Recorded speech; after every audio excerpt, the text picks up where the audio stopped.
राम और बजरंगबली के नाम पर कब तक वोट मांगते रहेंगे। पिछले 8 साल के कार्यकाल के दौरान जितने मोदी जी की सरकार में देश की जनता ने प्रदर्शन किए, उतने आज तक किसी भी देश के प्रधानमंत्री के सामने प्रदर्शन नहीं हुए। क्योंकि लॉकडाउन के अंदर काम धंधे बंद हो गए थे, नोटबंदी के कारण बहुत सी फैक्ट्रियां बंद हो गई थी, गोदाम बंद हो गए थे, लाखों करोड़ लोग बेरोजगार थे। इन्होंने यहाँ भी देश की जनता को भ्रमित किया। अगर आज आपके पास आमदनी नहीं, आप कैसे बिजनेस कर लेंगे, कैसे रोटी खा लेंगे? क्या मोदी जी की तस्वीर को देखकर, मोदी जी के फैन बनकर या उनको फॉलो करके हमारा पेट भर जाएगा? नहीं। आज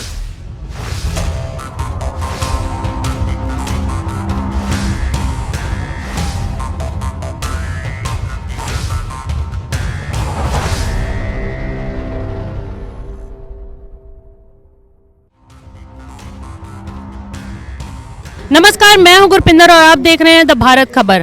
कर्नाटक चुनाव के नतीजों की आज पूरे देश में चर्चा है। चर्चा इसलिए है क्योंकि बीजेपी चुनाव वहां से हार गई है। चुनाव हारने के बाद से पूरे देश में बीजेपी की हार की चर्चा चल रही है। बीजेपी की हार के क्या कारण रहे हैं? क्या बेरोजगारी, भ्रष्टाचार और महंगाई ही मुद्दा जनता को समझ में आ गया है कि ये मुद्दे हैं, धर्म की राजनीति नहीं चलेगी, या फिर मोदी जी की लोकप्रियता कम हो रही है? यही सब सवाल जानने के लिए आज हम पहुंचे हैं जनता के बीच में।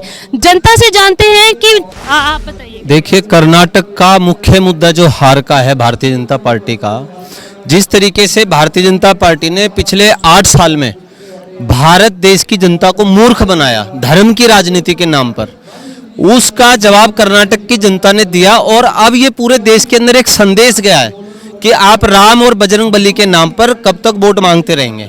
पिछले 8 साल के कार्यकाल के दौरान जितने मोदी जी की सरकार में देश की जनता ने प्रदर्शन किए, उतने आज तक किसी भी देश के प्रधानमंत्री के सामने प्रदर्शन नहीं हुए।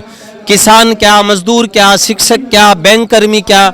और अब जब लास्ट स्टेज बची है, कुछ बचा था, थोड़ा बहुत जो खिलाड़ी थे जिन्होंने अपने दम पर देश का गौरव विदेशों में बढ़ाया, आज उनको भी मजबूरी में इस सरकार के खिलाफ बैठना पड़ा। कर्नाटक ने आज पूरे देश की, जो कर्नाटक की जनता है, उसने पूरे देश की जनता को जगा दिया। हम बोलते थे राहुल गांधी जी को बहुत बुरा लोगों ने बोला, बहुत बुरा बोला, उनके बारे में अपशब्द बोले।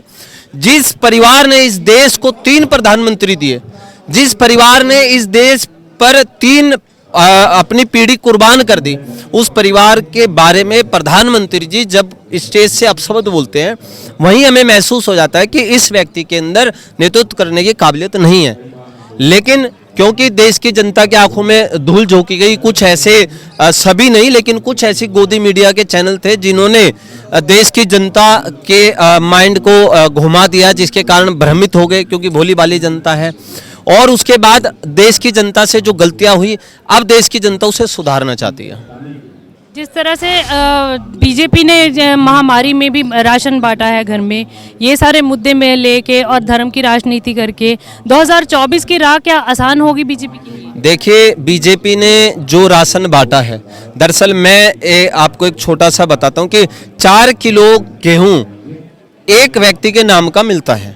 क्या पूरे महीने में एक व्यक्ति 4 किलो गेहूं खाएगा? पहली बात सोचने वाली बात ही है। और ये तो कोरोना जी की मेहरबानी थी। अगर कोरोना जी नहीं आते तो क्या ये देश के जनता को वो राशन बढ़ा के देते? नहीं, इसमें इनका कोई योगदान नहीं था, इनकी मजबूरी थी। क्योंकि लॉकडाउन के अंदर काम धंधे बंद हो गए थे, नोटबंदी के कारण बहुत सी फैक्ट्रियां बंद हो गई थी, गोदाम बंद हो गए थे, लाखों करोड़ लोग बेरोजगार थे। इन्होंने यहाँ भी देश की जनता को भ्रमित किया। अब जनवरी से अभी तक देश की जनता दोबारा 4 किलो राशन पे आ गई। ठीक है, आपने 8 किलो राशन दिया, अब 3 किलो राशन दे रहे हैं। मैं पूछना चाहता हूं, एक आदमी का अगर देश की 80% जनता, वो 80 करोड़ लोगों को राशन दे रहे थे, यानी कि वो मजबूर थे, अब ऐसी क्या कंडीशन हो गई कि उन मजबूर लोगों को 3 किलो राशन पे इन्होंने छोड़ दिया बेबस। मैंने आपको 2 वक्त की रोटी दी 1 हफ्ता, और फिर उसके बाद सारी जिंदगी मैंने आपको छोड़ दिया भूखे मरने के लिए। क्या ये लोगों पर जाती नहीं है? मेरा मानना यह है कि वो जो इन्होंने 8 किलो राशन किया था, वो 8 किलो ही रहना चाहिए था लाइफ टाइम तक। ये भी जनता के ऊपर एक बोझ है। कमाने लायक तो छोड़ा नहीं ना भाई, कमाने लायक छोड़ा नहीं। क्या दिया? जीएसटी के अंदर, नोटबंदी में पहले मार पड़ी, जीएसटी का इन्होंने विरोध किया, जीएसटी लागू कर दी। एफडीआई का विरोध किया, एफडीआई लागू कर दी। उसके बाद आज विदेशी कंपनियों को भारत में लाया जा रहा है और भारत के जो अपने उद्योग हैं उनको खत्म किया जा रहा है। आज छोटे दुकानदारों को क्या सुविधा मिल रही है? पहले एक पहचान पत्र पे लोन मिल जाता था, एक पहचान पत्र पे। आज पहचान पत्र लाओ, राशन कार्ड लाओ, आधार कार्ड लाओ, पैन कार्ड लाओ, और उसमें भी अगर आधार कार्ड में डेट ऑफ बर्थ इधर उधर हो गई जरा सी, उसको ठीक करा के लाओ। ठीक कराने में 3 महीना। आदमी को एक 50,000 का लोन कोई बैंक नहीं देता आज के समय में। उसकी जवाबदेही किसकी है? अगर आज आपके पास आमदनी नहीं, आप कैसे बिजनेस कर लेंगे, कैसे रोटी खा लेंगे? क्या मोदी जी की तस्वीर को देखकर, मोदी जी के फैन बनकर या उनको फॉलो करके हमारा पेट भर जाएगा? नहीं। आज देश की जनता मोदी जी से रोटी मांग रही है। आपको 2 बार प्रधानमंत्री बनाया है, लेकिन आपने देश की जनता को छला है। उसका जवाब कर्नाटक की जनता से मिल गया है और अब ये जो लोभ कर्नाटक से जली है, ये पूरे भारत में जागेगी।